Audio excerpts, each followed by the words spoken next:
नमस्कार। आज हम बात करने वाले हैं एक ऐसे ब्रह्मांडीय संदेशवाहक की जो तारों के बीच से लाखों साल का सफर तय करके हमारे सौरमंडल में आया था। ये कोई मामूली चट्टान नहीं थी, बल्कि एक ऐसा रहस्य था जिसने ब्रह्मांड को देखने के हमारे नजरिए को ही बदल दिया। जरा सोचिए, एक ऐसा मेहमान जो हमारे सूरज के साथ पैदा नहीं हुआ, जिसकी पैदाइश किसी और तारे के पास हुई और वह हमारे घर यानी हमारे सौर मंडल के आंगन से होकर गुजर जाए। ये कोई साइंस फिक्शन कहानी नहीं, ये वो हकीकत है जिसे नासा के टेलीस्कोप ने अपनी आंखों से देखा। तो इस रहस्यमयी चीज का नाम है 3I एटलस, और इसकी कहानी ने वैज्ञानिकों को सच में हैरत में डाल दिया था। अब 3I एटलस अपनी तरह का पहला नहीं है, ये बात साफ कर देते हैं। इसका पूरा नाम है थर्ड इंटरस्टेलर ऑब्जेक्ट। इससे पहले उमुमुआ और बोरिसोव नाम के दो और मेहमानों की पुष्टि हो चुकी है। तो ये चीज दुर्लभ तो है, पर अकेली नहीं। तो सवाल ये है कि वैज्ञानिकों को इतना यकीन कैसे हुआ कि ये हमारे घर का नहीं है। पहली और सबसे बड़ी वजह थी इसकी बेगाम रफ्तार। जब एटलस टेलीस्कोप ने इसे पकड़ा तो ये अंतरिक्ष में इतनी तेजी से भाग रहा था जैसे किसी और दुनिया से आया हो। वैज्ञानिकों को तुरंत समझ आ गया कि ये हमारे सूरज के गुरुत्वाकर्षण की पकड़ से पूरी तरह बाहर है। अब आते हैं सबसे पक्के सबूत पर, जो सीधे सीधे फिजिक्स से मिला। इसकी कक्षा यानी इसका रास्ता सब कुछ साफ साफ बता रहा था। देखिए, इसको ऐसे समझते हैं, हमारे सौर मंडल की हर चीज, चाहे वो ग्रह हो या धूमकेतु, सूरज के गुरुत्वाकर्षण में बंधी हुई है और एक अंडाकार यानी एलिप्टिकल रास्ते पर उसका चक्कर लगाती रहती है। पर 3I एटलस का रास्ता एकदम अलग था, एक हाइपरबोलिक ऑर्बिट। इसका मतलब साफ था, ये यहां बंधा हुआ नहीं था, ये तो बस पास से गुजर रहा था। सीधी सी बात यह है कि इसकी रफ्तार इतनी ज्यादा थी कि हमारे सूरज का गुरुत्वाकर्षण भी इसे अपनी कक्षा में बांध नहीं पाया। ये आया, सूरज के पास से एक चक्कर काटा और हमेशा हमेशा के लिए आगे निकल गया। ये कभी वापस नहीं आएगा। और यहीं से 3I एटलस की कहानी और भी दिलचस्प हो जाती है। इसने कुछ ऐसा किया जिसकी किसी को कोई उम्मीद नहीं थी, और इसने वैज्ञानिकों के सामने एक नई पहेली खड़ी कर दी। अब इस पहेली को सुलझाने के लिए पहले एक छोटा सा साइंस का कॉन्सेप्ट समझना होगा, जिसे कहते हैं सब्लिमेशन। आसान भाषा में, जब कोई ठोस चीज जैसे बर्फ पिघलकर पानी बनने के बजाय सीधे गैस या भाप बन जाए। देखिए, आमतौर पर धूमकेतु सूरज के पास आकर चमकते हैं, जहां गर्मी उनकी पानी की बर्फ को गैस में बदल देती है।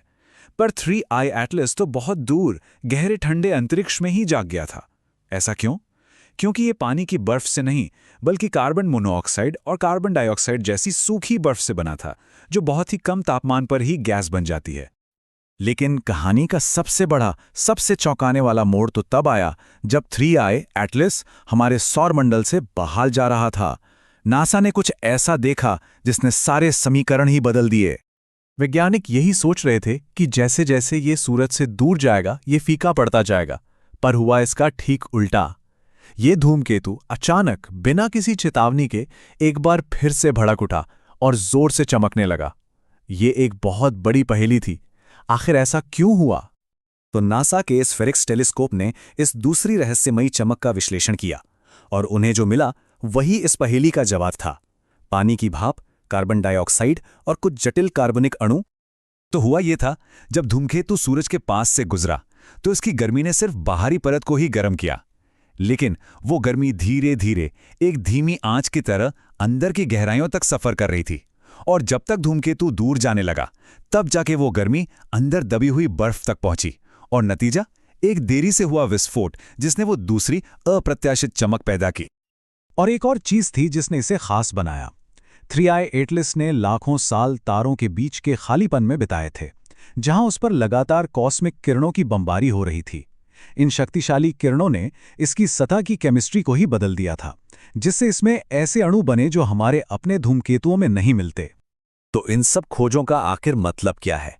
क्या ये कोई एलियन तकनीक थी, जैसा कि इंटरनेट पर कुछ लोग कह रहे थे, या इसका जवाब कुछ और है? खैर, विज्ञान हमें एक बिल्कुल स्पष्ट उत्तर देता है। इंटरनेट पर एलियन स्पेसशिप की बातें हुईं, लेकिन विज्ञान ने हर एक दावे का बहुत ही शांति से जवाब दिया। इसमें कोई कंट्रोल की हुई हरकत नहीं थी। इसकी गति को गैस के निकलने से समझाया जा सकता था, और जो रेडियो सिग्नल मिले वो पानी के अणुओं के टूटने से पैदा होने वाले प्राकृतिक सिग्नल से पूरी तरह मेल खाते थे।